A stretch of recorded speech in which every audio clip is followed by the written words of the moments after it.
Hello, I'm Henri Stevenson, and I'm here with my friend Marianne, and we are going to have a chat about burnout and our experiences of burnout, and offer maybe a couple of tips that might help you if you're experiencing extreme sort of busyness or stressfulness that might lead to burnout. Um, I'm a coach and trainer and facilitator, and I work with people in areas such as confidence, emotional well-being, resilience, some leadership and management as well. I'm passionate about people being their best, essentially. Mm. Oh, thanks, Henry. And yeah, I'm Marianne Powell. I'm trained as a purpose guide and as a counselor and interested in helping people live in a connected, joyful, and inspired way. And yeah, just I think the reason that we wanted to have this conversation is that we've both experienced burnout and we've both kind of been on that journey a little bit. So we thought it'd be nice just to maybe share a little bit of our story. And as Henry said, just yeah, a few tips if it's something that you're going through or have gone through, or even see it in others around you. So that's the purpose. Mm. Hmm. Yeah, and just knowing it kind of shows up in different ways, doesn't it? So, um, shall I share a bit about my experiences and then we Yeah. can kind of hand over? So, it's funny because I even to this day I look back and think, yeah, how many times have I experienced burnout, and was that burnout or not? Hmm. Um, I had one time when someone told me that I was in burnout, and I was like, what, really? Should we start with a definition of burnout, do you think, or what we mean by burnout? I know we're about to go into our stories, mm, but would it be helpful to say, or will that maybe that will come out as you describe your situations? well, I think there's lots of different Hmm. views. I mean, I know that there are different definitions. I don't have one that off the Hmm. top of my head, but if you have one, share it. Well, I guess it's just that sense of if, there's maybe it just has these different aspects, doesn't it? Like the physical, the emotional side of it, and the way that they all combine to just, Mm, I guess, kind of really be a bit overwhelming, I suppose. yeah, But yeah, yeah. I um, think for me it was that feeling of where you just have to stop for a bit, uh, where it's just real exhaustion. mm, Um, and yeah, like you say, it's physical. My experience has been it's more mental, mm, interesting. which then impacts physically, of course. Mm, But yeah, I think it is that thing where you just feel you can't. You do feel completely overwhelmed, so you're actually just not able to function. Normally, we can kind of find some resourcefulness in us somewhere to keep going and some energy. And I think when you reach that burnout point, the tank's mm, completely empty. mm, Um, mm, it was for me. So mm, um, yeah, so my both a couple of times I've had burnout have been when I've been completely absorbed in work, and where work has become my life completely. And in fact, the second sort of period of burnout that I had, I actually went to see an occupational psychologist or occupational health person, and they said to me, "You are getting all of your self-worth from work. You're putting mm, everything in, there." So that was like, "Oh, okay, right, okay." So that's kind of what happened to me. But I basically, as I said, most of my burnout was sort of mentally driven. So I would put a lot of pressure on myself. And it would come from a lack of self-worth. So I would think that I needed to take on more and more work and say yes to everything because I felt a need to um, prove myself to others, but probably mm, more than anything, prove myself to myself and know that I was good enough. And I would mm, look around me and think everybody else is coping. So, mm, I'm of course, I must take on more. And it didn't matter what recognition I might get from others or what feedback I might get, which was always positive. I never really believed it. mm. And so I would keep on taking more until I just sort of reached a point where I remember leaving work in floods of tears and getting back home and saying to my wasn't my husband at that point, but my partner at that point, and just saying, I just can't go in. I Mm. just can't. can't go in. And then just literally crying for, I don't know, about 24 hours, if not longer. Mm. And having to ring work the next day, and work were amazing, but having to say, I can't come in because it was such a massive deal for me to do that. I can't, the emotional energy just to say I'm not coping Mm. was so full of shame, so full of guilt. But I took some time out. I mean, it wasn't a huge amount of time out. It was a few days. But it started me on a journey of getting some other support. So I had a year of CBT counselling after that, and actually, to say it's led me to do the work that I do, because Mm. it just, whole journey of self discovery, and changing the way that I thought about myself and do things. But what I wasn't aware of was, I just didn't realize that the things that I was doing, that were, the patterns and the habits that I'd got into. I just didn't realize I was heading that way. Just thought that's what you did. What kinds of things or what kinds of patterns like? Oh, I'd get up earlier and earlier to get to Mm. work. So I'd be at my desk by 7, half 7, and I'd get home late. And I just was actually just thinking about work all of the time. So even when I wasn't at work, and I was quite good at taking the weekends off, but then I would actually drink quite a lot of the weekends, Mm. because anything to just block things out, and then I'd feel really hungover and awful, and then I'd have to kind of muster up the energy again. But yeah, so those were and it was, um as I say, it was a lot of mental energy, because I was low in my own self-worth and confidence. I would agonize over stuff. I'd procrastinate over Mm. stuff, and so it would take me quite a long time to do things, because I wanted it all to be absolutely perfect. Mm. So that kind of linked, and so yeah, work just became everything. Mm. Yeah. So what about Mm. you?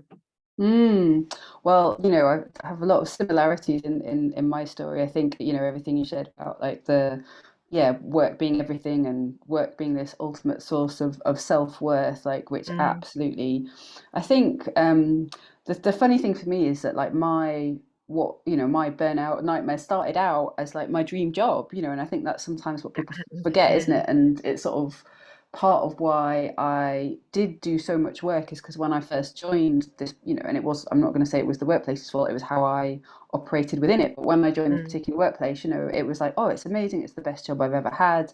And I think what happened for me is there were some redundancies. And that just triggered something in me, like this really primal fear of like, oh, I'm going to lose my job, everything that might mean about stability and security. And it sort of happened mm, these two things interacted quite gradually, which is that I was getting more and more anxious. So I was kind of like, okay, the only way through my anxiety is to work harder, to be better, to, win more work, to do more work, all these sorts of things. And I sort of didn't have the tools or the skills, or even like, I didn't even know there was a different way to do things. Like mm, I remember like people used to talk about boundaries, and I'd be like, I mean, I've heard the word, but I don't, And I remember the first time, yeah, so my burnout happened quite gradually. It wasn't like, it's that whole, cliche of boiling a frog. It happens very gradually. yeah, If it happened overnight, maybe it would have been a bit different, but I think maybe that's just how it operates. And I yeah. remember at a certain point when I was really pretty low, like maybe a year in of just really overworking, taking on too much, my life had been getting smaller and smaller and smaller, my life outside work. Like you, I hadn't struggled with time. Like I might leave the office on time, but I'd have nothing left. Like I'd have Mm, nothing left. So I'd just go home and watch Netflix all evening because there'd be nothing else to do. Um, so I remember kind of realizing, okay, I need to set this boundary around, like I don't want to travel for work, I think, or something similar. And I worked my courage to ask, to say to my boss, and it took me about 2 weeks to prepare, and I spoke to quite a few friends, and I planned out what I was going to say, and I took all my courage because I'd never like the idea that I could ask for that was still very new. And I said, oh, this is, I'm feeling like this, I don't want to travel for work. And my boss was like, okay, that's fine. And then a week later I got booked on some travel for work. And I remember having this reaction of like, oh my God, do I have to go and do this again? Do I have to like say this thing again? Because it was hard enough saying it once. And this idea, because I just didn't know, like, Yeah. it's not, you set a boundary and then you have to keep a boundary. Yeah, And people are annoying. going to push back. I know. Like, I was like, come on, it's hard Damn enough. it, I've got to What? say it You've again. got to be joking me. But you know, in a way, that was like that was the learning. You know, that was the lesson. Like, oh, I have to look after myself and respect my own needs and my own boundaries. And like my workplace, most workplaces aren't like, with the best will in the world, most workplaces aren't set up to do that. You know, there are No, definitely some places that are more tuned into well-being than others, but it's sort of not their primary purpose. no. And I think it's great. Yeah, I think your point at the beginning around, it wasn't the workplace's fault, it was your kind of the way you operated within it. Like if I think about how I was being managed at that time, yeah, of course, maybe there could have been some, a few things that could have been done differently, but at the end of the day, I just said yes. Mm, So what, and I put on a good show that I was coping. So there was no reason anyone else would think that I wasn't coping. So why would, if wasn't saying and putting in a boundary like you did, and actually saying, no, I can't take any more, then of course they're just going to keep, there's mm, always more work, isn't there? There's always more stuff that needs to get done. And if someone's, seems pretty capable and is doing it without any issues and doing it mm, okay, doing it pretty well even, mm. um, why do we need to do anything differently? Yeah, definitely. And it is, you know, it's that fine line, right? We sort of we take responsibility for our own stuff, but we can recognize that I think we are living in a whole system that is set up to create burnout. Like I think, Yeah, you know, yeah, it's both things can be true. Like it's, you know, absolutely I could have managed that workplace differently. And, you know, it's not, yeah, you know, we I think, you know, yeah, and we live in, you know, workplace culture is designed to kind of extract maximum value yeah, from the people working there. So yeah, yeah. And it's both, I think. it Yeah. is both. You're absolutely right. And I think some are worse than others. I Yeah. do quite a lot of work with GPs, and Mm, there is some real systemic um, challenges, as we all know. yeah. And yeah, but we're always on, and then all the boundaries and got blurred over COVID, and yeah, I don't think they've Yeah, really recalibrated. So it's a mixture of things, for sure. definitely. So if you were going to give like your Mm, kind of top tips advice to anyone based yeah. on what you've experienced, what would you say? Yeah, I think that, you know, well, I almost think of it like if I could go back in time and talk to myself during that time, like what would I say or what would I do differently? And I think, you know, it's just that thing of like my identity and self-worth, as we both spoke about, was so tied up in work and so tied Mm, up in a particular job and a particular job title. And I think it would just be that remembering like that all of us, like, you know, we're all worth so much more than our jobs. And if I think about the kind of work it was, you know, no disrespect, but it's not like I wasn't doing operating on, you know, wasn't doing brain surgery or kind of saving yeah. people's lives. I was, you know, like, so the fact that I was sacrificing my own health and energy for something that just did not, that was not called for. So yeah, I think just Yeah. remembering that you're more than work, and I think part of that can be connecting to outside interests, finding the places outside work where you might be in flow, because that's a really Mm, good state to be in. It's not like the numbed out, zoned out, but you're flowing, you're enjoying something. You know, whether it's mm, playing guitar or painting or, you know, talking to a friend. And yeah, kind of yeah. not being afraid to name it and to kind of share about what's happening. Like the way Mm, through for me has definitely been about like vulnerable connection with others. mm, You know, because I think maybe something, one of the, maybe a symptom of burnout, I'm not sure if this is universal, but for me it was definitely that sense of I just have to figure this out on my own. That was it. yeah. You know, I have Yeah. to carry all of this weight on my own, and that's part of what broke what broke me, at least temporarily. Yeah. Yeah. How about yourself? What would Yeah, you I can say? agree more on all of those points, but especially the vulnerability one. And also, I think the more senior you are in an Mm, organization, the more that weight is there. And mm, I certainly went through the thing of, well, I'm being paid quite a lot of money, so come on, mm, yeah, get yourself together here. You can't sort of be broken in this situation. So I think, yeah, that bit about being vulnerable is important. And, choose who you want to be vulnerable with. You don't have to broadcast it to everybody if that doesn't feel true for you. I think there's a bit about being really honest with yourself and knowing yourself and noticing whether, things have got to the point where work is absolutely everything. Like you said, there is more to life. We only get one chance on this planet, so as far as we know. So yeah, there's a bit about being honest with yourself, and if you're recognizing that what was maybe previously just working really hard and managing lots of things might have been tipping over into, actually, this is taking over my life and I'm feeling exhausted. That's the sign of, actually maybe recalibrate a bit.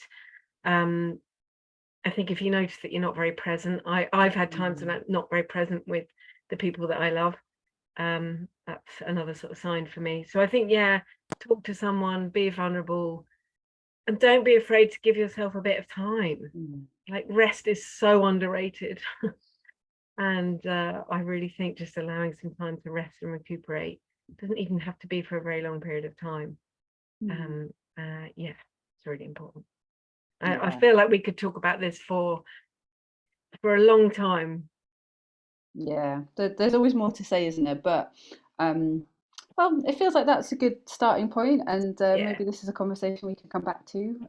So yeah, hope it's been useful. I've really enjoyed talking about it. Yeah, See me you too. soon. Yeah. All right, take care, Okay, take everyone. care. Bye. Bye.